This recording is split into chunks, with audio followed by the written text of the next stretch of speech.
Now, the Kenyan elections ended the other day where tuliona William Ruto being declared as the president-elect, and a lot of people walimcongratulate. Now, one of them ni Octopizzo. So Octopizzo shared this clip on Twitter na akasema, "Congratulations to Kenya's president-elect at William Ruto.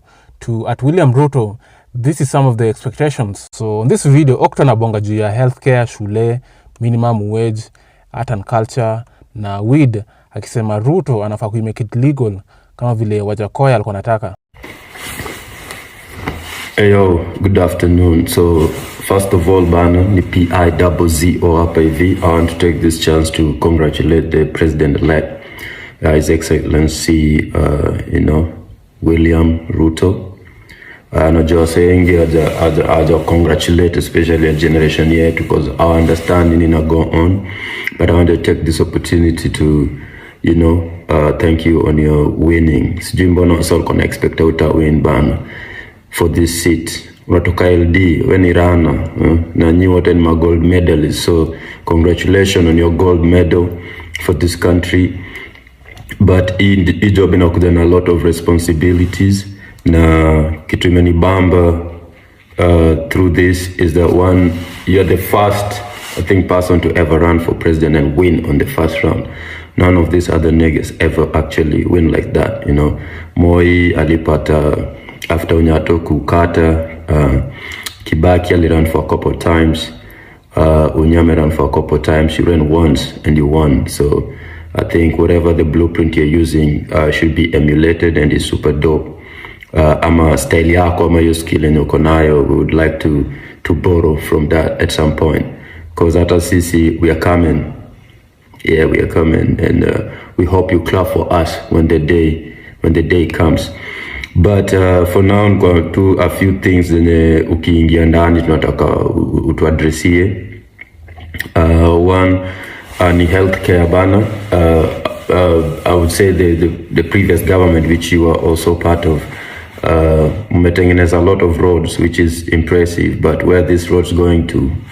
We have so many roads than schools, we have so many roads than hospitals, It's good, but where these roads heading to? Please, tunataka more public hospitals that people can actually get services, more schools, public schools that actually are teaching, because unaona sahi private sector ina take advantage of the lower rate of education that is being given in public schools.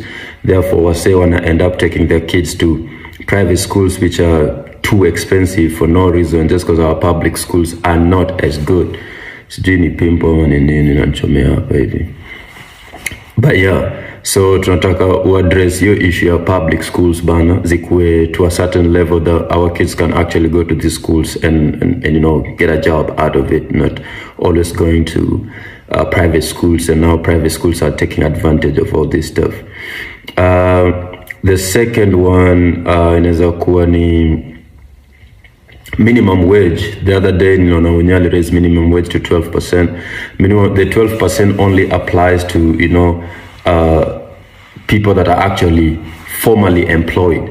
For those that are in informal employment, tuseme artist, tuseme wasaji wakali, tuseme mama mboga, tuseme wasako garage pale hivyo, these guys, the minimum wage doesn't apply on them. And the people that are actually formally employed by, let's say, government or institutions are 17% of the total, which is the total is 17 million people are employed, and in that 17 million people, only 17% of it are formally employed, that the minimum wage raise actually apply to them.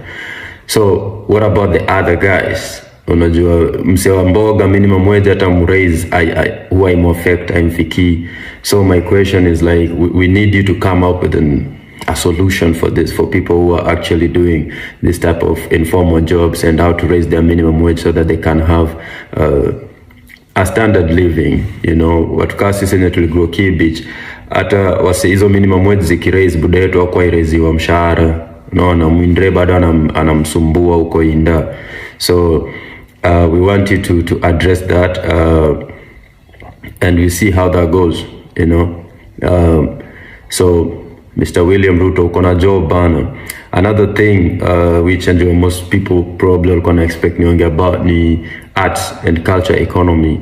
In the world right now, there's so many places, like for example in the US only there was 166.3 billion dollars that was raised only from arts. The art and culture sector in Kenya has not been supported over the years. We've been fighting the MCSK, we've been fighting the corporations. I hope your government actually understands how much money can be made from arts and culture in this country, being that we are over 47 cultural society that offers everything different. And if we sell only our culture and art, we'll be making so much money that you have no idea. If you want to talk about this in person, I'm always available, highlight me, man. You're the big homie now, I'm the big homie on the other side. Let's talk about it. But there's so much money to be made from art and music economy that will impact, with art alone and culture is employing more youths today than the government ever will, period. Yeah, man, these are facts. Art and the cultural, just art in itself is employing so many people, from to welding to Mtokchora to Msanii. All these guys are employed by this sector, and we don't get that much support. We've never get that much support anyway. People just think we're entertainers, and this actually also goes to the artists. We're just more than entertainers. We're not just here to entertain people to laugh and go home. This is a proper business that if kuna institutions zinazimekwa and policies that zina to guide, we could make so much money off this. So Mr. William Ruto, holla at me. And last but not least, weed, maze. I know you're a Christian, so this is a very sensitive topic for you, but weed is one of the holiest plants in the world. And what I ask for you is not even just the legality of it, but just decriminalizing weed. The other day I saw you met the senator for Delaware. In Delaware now you're allowed to work with 3 grams of marijuana, for recreational purposes, and this you have to be 21 years and above. That means if there's proper regulation made, also this is a multi-billion business. We know of government officials that are in weed business. I know and you could do research on this. And also, this is why we were like really big fans of Jacoya, because the economic value of weed. And for me, what I'm asking from you, because I know this will take a lot of prayers for you to understand, but first is decriminalizing weed. There's so many young people in juvenile. I've worked in committee with juveniles, people that are arrested because of 100 shillings weed, and they've been there for over 5 years. You are in jail for over 5 years because of weed of 100 bob. It's not fair. I think the first thing is to decriminalize weed, and people should not be going to jail and losing their lives because they were arrested with 1 joint. If you're moving kilos, yeah, you should be arrested. But if you're having 1 joint, most of us smoke weed to like help us with our anxieties. We just don't smoke weed to get high. There's so many benefits that we give us. And so alafu you should expect Octopizzo to be on the ballot in 2027. He shared this tweet saying 2027 will be a very special year. Chukueni ID mapema.